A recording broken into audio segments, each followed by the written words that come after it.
شروع اللہ کا نام لے کر جو بڑا مہربان نہایت رحم والا ہے۔ طاسیم میم، یہ کتاب روشن کی آیتیں ہیں۔ اے پیغمبر، شاید تم اس رنج سے کہ یہ لوگ ایمان نہیں لاتے اپنے آپ کو ہلاکت میں ڈال دو گے۔ اگر ہم چاہیں تو ان پر آسمان سے کوئی نشانی اتار دیں، پھر ان کی گردنیں اس کے آگے جھک جائیں، اور ان کے پاس رحمان کی طرف سے کوئی نئی نصیحت نہیں آتی مگر یہ اس سے منہ پھیر لیتے ہیں۔ سو یہ تو جھٹلا چکے، اب ان کو اس چیز کی حقیقت معلوم ہو جائے گی جس کی ہنسی اڑاتے تھے۔ کیا انہوں نے زمین کی طرف نہیں دیکھا کہ ہم نے اس میں ہر قسم کی کتنی نفیس چیزیں اگائی ہیں؟ کچھ شک نہیں کہ اس میں نشانی ہے، مگر یہ اکثر ایمان لانے والے نہیں۔ اور تمہارا پروردگار غالب ہے، مہربان ہے۔ اور جب تمہارے پروردگار نے موسیٰ کو پکارا کہ ظالم لوگوں کے پاس جاؤ، یعنی قوم فرعون کے پاس، کیا وہ ڈرتے نہیں؟ انہوں نے کہا کہ میرے پروردگار، میں ڈرتا ہوں کہ وہ مجھے جھوٹا سمجھیں، اور میرا دل تنگ ہوتا ہے اور میری زبان رکتی ہے، تو ہارون کو حکم بھیج کہ میرے ساتھ چلیں۔ اور ان لوگوں کا مجھ پر ایک گناہ یعنی فرعونی کے خون کا دعویٰ بھی ہے، سو مجھے یہ بھی ڈر ہے کہ مجھ کو مار ہی ڈالیں۔ فرمایا ہرگز نہیں، پس تم دونوں ہماری نشانیاں لے کر جاؤ، ہم تمہارے ساتھ سننے والے ہیں۔ سو دونوں فرعون کے پاس جاؤ اور کہو کہ ہم تمام جہانوں کے مالک کے بھیجے ہوئے ہیں، اور اس لیے آئے ہیں کہ آپ بنی اسرائیل کو ہمارے ساتھ جانے کی اجازت دیں۔ فرعون نے موسیٰ سے کہا، کیا ہم نے تم کو جبکہ تم بچے تھے پرورش نہیں کیا تھا، اور تم نے برسوں ہمارے ہاں عمر بسر نہیں کی؟ اور تم نے ایک اور کام کیا تھا جو کیا، تم ناشکرے معلوم ہوتے ہو۔ موسیٰ نے کہا کہ ہاں، وہ حرکت مجھ سے ناگہاں سرزد ہوئی تھی اور میں خطا کاروں میں تھا۔ پھر جب مجھے تم سے ڈر لگا تو میں تمہارے پاس سے فرار ہو گیا۔ پھر میرے رب نے مجھ کو نبوت و علم بخشا اور مجھے پیغمبروں میں سے کیا۔ اور کیا یہی احسان ہے جو آپ مجھ پر رکھتے ہیں کہ آپ نے بنی اسرائیل کو غلام بنا رکھا ہے؟ فرعون نے کہا، اور رب العالمین کیا ہوتا ہے؟ فرمایا، آسمانوں اور زمین اور جو کچھ ان دونوں میں ہے سب کا مالک، بشرطے کہ تم لوگوں کو یقین ہو۔ فرعون نے اپنے ارد گرد کے لوگوں سے کہا کہ کیا تم سنتے نہیں؟ موسیٰ نے کہا کہ تمہارا اور تمہارے اگلے باپ دادوں کا بھی مالک۔ فرعون نے کہا کہ یہ پیغمبر جو تمہاری طرف بھیجا گیا ہے باولا ہے۔ موسیٰ نے کہا کہ مشرق اور مغرب اور جو کچھ ان دونوں کے درمیان ہے سب کا مالک، بشرطے کہ تم کو سمجھ ہو۔ فرعون نے کہا کہ اگر تم نے میرے سوا کسی اور کو معبود بنایا تو میں تمہیں قید کر دوں گا۔ موسیٰ نے کہا، خواہ میں آپ کے پاس روشن چیز لاؤں یعنی معجزہ؟ فرعون نے کہا، اگر سچے ہو تو اسے لاؤ، دکھاؤ۔ پس انہوں نے اپنی لاٹھی ڈال دی تو وہ اسی وقت صاف اژدہا بن گئی، اور اپنا ہاتھ جو نکالا تو اسی دم دیکھنے والوں کے لیے سفید براق نظر آنے لگا۔ فرعون نے اپنے گرد کے سرداروں سے کہا کہ یہ تو ایک ماہر جادوگر ہے، چاہتا ہے کہ تم کو اپنے جادو کے زور سے تمہارے ملک سے نکال دے، تو تمہاری کیا رائے ہے؟ انہوں نے کہا کہ اس کو اور اس کے بھائی کو کچھ مہلت دیجئے اور شہروں میں نقیب بھیج دیجئے کہ سب ماہر جادوگروں کو جمع کر کے آپ کے پاس لے آئیں۔ آخر جادوگر ایک مقررہ دن کی میعاد پر جمع ہو گئے اور لوگوں سے کہہ دیا گیا کہ تم سب کو اکٹھے ہو جانا چاہیے، تاکہ اگر جادوگر غالب رہیں تو ہم ان کے پیرو ہو جائیں۔ پھر جب جادوگر آ گئے تو فرعون سے کہنے لگے کہ اگر ہم غالب رہے تو ہمیں صلہ بھی عطا ہوگا؟ فرعون نے کہا، ہاں، اور تب تم مقربوں میں بھی داخل کر لیے جاؤ گے۔ موسیٰ نے ان سے کہا کہ جو چیز ڈالنی چاہتے ہو ڈالو، تو انہوں نے اپنی رسیاں اور لاٹھیاں ڈالیں اور کہنے لگے کہ فرعون کے اقبال کی قسم، ہم ہی ضرور غالب رہیں گے۔ پھر موسیٰ نے اپنی لاٹھی ڈالی تو وہ ان چیزوں کو جو جادوگروں نے بنائی تھیں نگلنے لگی۔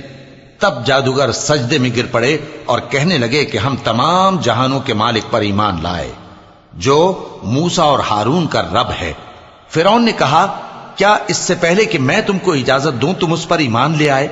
بے شک یہ تمہارا بڑا ہے جس نے تم کو جادو سکھایا ہے، سو ان قریب تم اس کا انجام معلوم کر لوگے کہ میں تمہارے ہاتھ اور مخالف سمت کے پاؤں کاٹ دوں گا اور تم سب کو سولی پر چڑھا دوں گا۔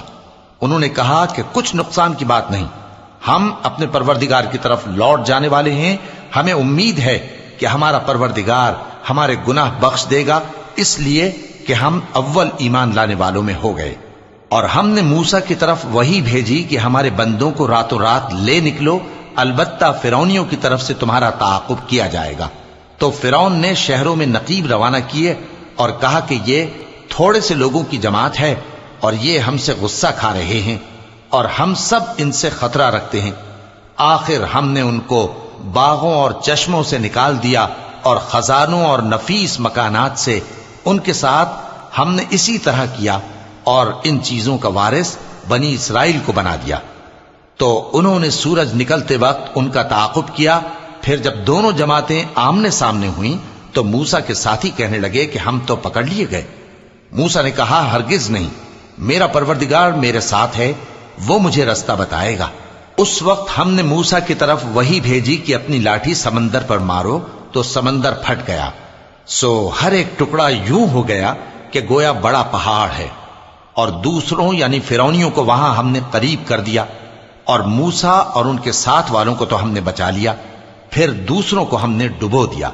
بے شک اس قصے میں نشانی ہے، لیکن یہ اکثر ایمان لانے والے نہیں، اور تمہارا پروردگار تو غالب ہے، مہربان ہے۔ اور ان کو ابراہیم کا حال پڑھ کر سنا دو، جب انہوں نے اپنے باپ اور اپنی قوم کے لوگوں سے کہا کہ تم کس چیز کو پوجتے ہو؟ وہ کہنے لگے کہ ہم بتوں کو پوجتے ہیں اور ان کی پوجا پر قائم ہیں۔ ابراہیم نے کہا کہ جب تم ان کو پکارتے ہو تو کیا یہ تمہاری آواز سنتے ہیں یا تمہیں کچھ فائدہ دے سکتے یا نقصان پہنچا سکتے ہیں؟ انہوں نے کہا نہیں، بلکہ ہم نے اپنے باپ دادا کو اسی طرح کرتے دیکھا ہے۔ ابراہیم نے کہا کیا تم نے دیکھا کہ جن کو تم پوجتے رہے ہو، تم بھی اور تمہارے اگلے باپ دادا بھی، تو وہ میرے دشمن ہیں، مگر رب العالمین میرا دوست ہے، جس نے مجھے پیدا کیا ہے سو وہی مجھے رستہ دکھاتا ہے، اور وہ جو مجھے کھلاتا اور پلاتا ہے، اور جب میں بیمار پڑتا ہوں تو مجھے شفا بخشتا ہے، اور وہ جو مجھے موت دے گا اور پھر زندہ کرے گا، اور وہ جس سے میں امید رکھتا ہوں کہ قیامت کے دن میرا قصور بخشے گا۔ اے پروردگار، مجھے علم و دانش عطا فرما اور نیکوکاروں میں شامل فرما، اور بعد والے لوگوں میں میرا ذکر نیک باقی رکھیو، اور مجھے نعمت کی بہشت کے وارثوں میں شامل کیجو، اور میرے باپ کو بخش دے کہ وہ گمراہوں میں سے ہے، اور جس دن لوگ اٹھا کھڑے کیے جائیں گے مجھے رسوا نہ کیجو، جس دن نہ مال ہی کچھ فائدہ دے سکے گا اور نہ بیٹے۔ ہاں، جو شخص اللہ کے پاس بے روک دل لے کر آیا وہ بچ جائے گا، اور بہشت پرہیزگاروں کے قریب کر دی جائے گی، اور دوزخ گمراہوں کے سامنے لائی جائے گی، اور ان سے کہا جائے گا کہ جن کو تم پوجتے تھے وہ کہاں ہیں؟ یعنی جن کو اللہ کے سوا پوجتے تھے، کیا وہ تمہاری مدد کر سکتے ہیں یا خود بدلہ لے سکتے ہیں؟ تو وہ خود اور گمراہ یعنی بت اور بت پرست اوندھے منہ دوزخ میں ڈال دیے جائیں گے، اور شیطان کے لشکر سب کے سب داخل جہنم ہوں گے۔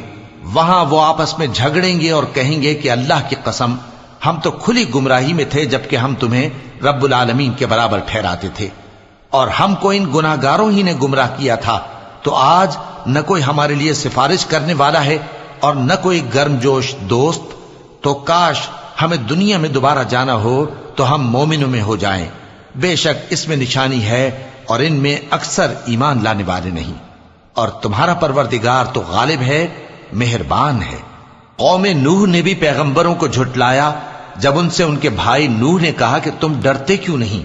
میں تو تمہارا امانت دار پیغمبر ہوں، تو اللہ سے ڈرو اور میرا کہا مانو، اور میں اس کام کا تم سے کوئی صلہ نہیں مانگتا، میرا صلہ تو رب العالمین کے ذمے ہے، تو اللہ سے ڈرو اور میرے کہنے پر چلو۔ وہ بولے کہ کیا ہم تم کو مان لیں جبکہ تمہارے پیرو تو رذیل ترین لوگ ہوئے ہیں؟ نوح نے کہا مجھے کیا معلوم کہ وہ کیا کرتے ہیں، ان کا حساب اعمال میرے پروردگار کے ذمے ہے، کاش تم سمجھو، اور میں مومنوں کو نکال دینے والا نہیں ہوں، میں تو فقط صاف صاف خبردار کرنے والا ہوں۔ انہوں نے کہا کہ نوح، اگر تم باز نہ آؤ گے تو سنسار کر دیے جاؤ گے۔ نوح نے کہا کہ پروردگار، میری قوم نے تو مجھے جھٹلا دیا، سو تو میرے اور ان کے درمیان ایک کھلا فیصلہ کر دے، اور مجھے اور جو مومن میرے ساتھ ہیں ان کو بچا لے۔ پس ہم نے ان کو اور جو ان کے ساتھ بھری ہوئی کشتی میں سوار تھے ان کو بچا لیا، پھر اس کے بعد ہم نے باقی لوگوں کو ڈبو دیا۔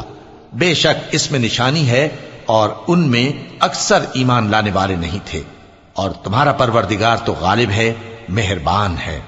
قوم عاد نے بھی پیغمبروں کو جھٹلایا جب ان سے ان کے بھائی ہود نے کہا کیا تم ڈرتے نہیں، میں تو تمہارا امانت دار پیغمبر ہوں، تو اللہ سے ڈرو اور میرا کہا مانو، اور میں اس کا تم سے کچھ بدلہ نہیں مانگتا، میرا بدلہ رب العالمین کے ذمے ہے۔ بھلا تم ہر اونچی جگہ پر فضول نشان تعمیر کرتے ہو اور محل بناتے ہو کہ شاید تم ہمیشہ رہو گے، اور جب کسی کو پکڑتے ہو تو جابرانہ پکڑتے ہو، تو اللہ سے ڈرو اور میری اطاعت کرو، اور اس سے ڈرو جس نے تم کو ان چیزوں سے مدد دی جن کو تم جانتے ہو۔ اس نے تمہیں مویشیوں اور بیٹوں سے مدد دی اور باغوں اور چشموں سے۔ مجھ کو تمہارے بارے میں بڑے سخت دن کے عذاب کا خوف ہے۔ وہ کہنے لگے کہ تم ہمیں خواہ نصیحت کرو یا نہ کرو، ہمارے لیے یکساں ہے، یہ تو اگلوں ہی کی عادت ہے اور ہم پر کوئی عذاب نہیں آئے گا۔ تو انہوں نے ہود کو جھٹلایا، سو ہم نے ان کو ہلاک کر ڈالا، بے شک اس میں نشانی ہے اور ان میں اکثر ایمان لانے والے نہیں تھے، اور تمہارا پروردگار تو غالب ہے، مہربان ہے۔ قوم سمود نے بھی پیغمبروں کو جھٹلایا جب ان سے ان کے بھائی صالح نے کہا کہ تم ڈرتے کیوں نہیں، میں تو تمہارا امانت دار پیغمبر ہوں، تو اللہ سے ڈرو اور میرا کہا مانو، اور میں اس کا تم سے بدلہ نہیں مانگتا، میرا بدلہ رب العالمین کے ذمے ہے۔ کیا جو چیزیں تمہیں یہاں میسر ہیں ان میں تم یوں ہی بے خوف چھوڑ دیے جاؤ گے؟ یعنی باغ اور چشمے اور کھیتیاں اور کھجوریں جن کے خوشے لطیف و نازک ہوتی ہیں، اور پہاڑوں میں تراش تراش کر پرتکلف گھر بناتے ہو، تو اللہ سے ڈرو اور میرے کہے پر چلو، اور حد سے تجاوز کرنے والوں کی بات نہ مانو جو ملک میں فساد کرتے ہیں اور اصلاح نہیں کرتے۔ وہ کہنے لگے کہ تم تو جادو زدہ ہو، تم اور کچھ نہیں، ہماری یہ طرح کے آدمی ہو، اگر سچے ہو تو کوئی نشانی پیش کرو۔ صالح نے کہا دیکھو یہ اونٹنی ہے، ایک دن پانی پینے کی اس کی باری ہے اور ایک معین روز تمہاری باری، اور اس کو کوئی تکلیف نہ دینا، نہیں تو تم کو ایک بڑے سخت دن کا عذاب آ پکڑے گا۔ بالآخر انہوں نے اس کو مار ڈالا، پھر نادم ہوئے، سو ان کو عذاب نے آ پکڑا، بے شک اس میں نشانی ہے اور ان میں اکثر ایمان لانے والے نہیں تھے، اور تمہارا پروردگار تو غالب ہے، مہربان ہے۔ قوم لوط نے بھی پیغمبروں کو جھٹلایا جب ان سے ان کے بھائی لوط نے کہا کہ تم کیوں نہیں ڈرتے، میں تو تمہارا امانت دار پیغمبر ہوں، تو اللہ سے ڈرو اور میرا کہا مانو، اور میں تم سے اس کام کا بدلہ نہیں مانگتا، میرا بدلہ رب العالمین کے ذمے ہے۔ کیا تم دنیا جہان میں سے لڑکوں پر مائل ہوتے ہو، اور تمہارے پروردگار نے جو تمہارے لیے تمہاری بیویاں پیدا کی ہیں ان کو چھوڑ دیتے ہو؟ حقیقت یہ ہے کہ تم حد سے نکل جانے والے لوگ ہو۔ وہ کہنے لگے کہ اے لوط، اگر تم باز نہ آؤ گے تو شہر بدر کر دیے جاؤ گے۔ لوط نے کہا میں تمہارے کام سے سخت بیزار ہوں، اے میرے پروردگار مجھ کو اور میرے گھر والوں کو ان کے کاموں کے وبال سے نجات دے۔ سو ہم نے ان کو اور ان کے گھر والوں کو سب کو نجات دی، مگر ایک بڑھیا کے پیچھے رہ جانے والوں میں تھی۔ پھر ہم نے اوروں کو ہلاک کر دیا اور ان پر مے برسایا، سو جو مے ان لوگوں پر جو خبردار کیے گئے تھے برسا وہ برا تھا، بے شک اس میں نشانی ہے، اور ان میں اکثر ایمان لانے والے نہیں تھے، اور تمہارا پروردگار تو غالب ہے، مہربان ہے۔ اور بن کے رہنے والوں نے بھی پیغمبروں کو جھٹلایا جب ان سے شعیب نے کہا کہ تم ڈرتے کیوں نہیں، میں تو تمہارا امانت دار پیغمبر ہوں، تو اللہ سے ڈرو اور میرا کہا مانو، اور میں اس کام کا تم سے کچھ بدلہ نہیں مانگتا، میرا بدلہ تو رب العالمین کے ذمے ہے۔ دیکھو پیمانہ پورا بھرا کرو اور نقصان نہ کیا کرو، اور ترازو سیدھی رکھ کر تولا کرو، اور لوگوں کو ان کی چیزیں کم نہ دیا کرو، اور ملک میں فساد نہ کرتے پھرو، اور اس سے ڈرو جس نے تم کو اور پہلی خلقت کو پیدا کیا۔ وہ کہنے لگے کہ تم تو جادو زدہ ہو اور تم اور کچھ نہیں، ہم ہی جیسے آدمی ہو، اور ہمارا خیال ہے کہ تم جھوٹے ہو، سو اگر سچے ہو تو ہم پر آسمان سے ایک ٹکڑا لا گراؤ۔ شعیب نے کہا کہ جو کام تم کرتے ہو میرا پروردگار اس سے خوب واقف ہے۔ تو ان لوگوں نے ان کو جھٹلایا، پس سائبان والے دن کے عذاب نے ان کو آ پکڑا، بے شک وہ بڑے سخت دن کا عذاب تھا، اس میں یقیناً نشانی ہے، اور ان میں اکثر ایمان لانے والے نہیں تھے، اور تمہارا پروردگار تو غالب ہے، مہربان ہے۔ اور یہ قرآن رب العالمین کا اتارا ہوا ہے، اس کو امانت دار فرشتہ لے کر اترا ہے، یعنی اس نے تمہارے دل پر اس کا القاء کیا ہے تاکہ تم لوگوں کو خبردار کرتے رہو اور القا بھی فصیح و بلیغ عربی زبان میں کیا ہے، اور اس کی خبر پہلے پیغمبروں کی کتابوں میں لکھی ہوئی ہے۔ اور کیا ان کے لیے یہ سند نہیں ہے کہ علماء بنی اسرائیل اس بات کو جانتے ہیں؟ اور اگر ہم اس کو کسی اجمی پر اتارتے اور وہ اسے ان لوگوں کو پڑھ کر سناتا تو یہ اسے کبھی نہ مانتے۔ اسی طرح ہم نے انکار کو گناہگاروں کے دلوں میں داخل کر دیا، وہ جب تک درد دینے والا عذاب نہ دیکھ لیں اس کو نہیں مانیں گے۔ وہ عذاب ان پر ناگہاں آ واقع ہوگا اور انہیں خبر بھی نہ ہوگی۔ اس وقت کہیں گے کیا ہمیں مہلت ملے گی؟ تو کیا یہ ہمارے عذاب کے لیے جلدی مچا رہے ہیں؟ بھلا دیکھو تو اگر ہم ان کو برسوں فائدے دیتے رہیں پھر ان پر وہ عذاب آ واقع ہو جس کا ان سے وعدہ کیا جاتا ہے تو جو فائدے یہ اٹھاتے رہے ان کے کس کام آئیں گے؟ اور ہم نے کوئی بستی ہلاک نہیں کی مگر اس کے لیے خبردار کرنے والے پہلے بھیج دیتے تھے تاکہ یاد دلا دیں، اور ہم ظالم نہیں ہیں۔ اور اس قرآن کو شیطان لے کر نازل نہیں ہوئے، یہ کام نہ تو ان کے لائق ہے اور نہ وہ اس کی طاقت رکھتے ہیں۔ وہ تو آسمانی باتوں کے سننے کے مقامات سے الگ کر دیے گئے ہیں۔ تو اللہ کے سوا کسی اور معبود کو مت پکارنا ورنہ تم کو عذاب دیا جائے گا۔ اور اپنے قریب کے رشتہ داروں کو ڈر سنا دو، اور جو مومن تمہارے پیرو ہو گئے ہیں ان سے تواضع سے پیش آؤ۔ پھر اگر لوگ تمہاری نافرمانی کریں تو کہہ دو کہ میں تمہارے اعمال سے بے تعلق ہوں، اور اس غالب و مہربان پر بھروسہ رکھو جو تم کو جب تم تہجد کے وقت اٹھتے ہو دیکھتا ہے، اور نمازیوں کے ساتھ تمہارے رکوع اور سجود کو بھی دیکھتا ہے۔ بے شک وہ سننے والا ہے، جاننے والا ہے۔ کیا میں تمہیں بتاؤں کہ شیطان یعنی جنات کس پر اترتے ہیں؟ وہ ہر جھوٹے گناہگار پر اترتے ہیں۔ جنات سنی ہوئی بات اس کے کان میں لا ڈالتے ہیں اور وہ اکثر جھوٹے ہیں، اور شاعروں کی پیروی گمراہ لوگ کیا کرتے ہیں۔ کیا تم نے نہیں دیکھا کہ وہ ہر وادی میں سر مارتے پھرتے ہیں اور کہتے وہ ہیں جو کرتے نہیں؟ مگر جو لوگ ایمان لائے اور نیک کام کیے اور اللہ کو بہت یاد کرتے رہے، اور انہوں نے اپنے اوپر ظلم ہونے کے بعد انتقام بھی لیا، اور ظالم عنقریب جان لیں گے کہ کون سی جگہ لوٹ کر جاتی ہیں۔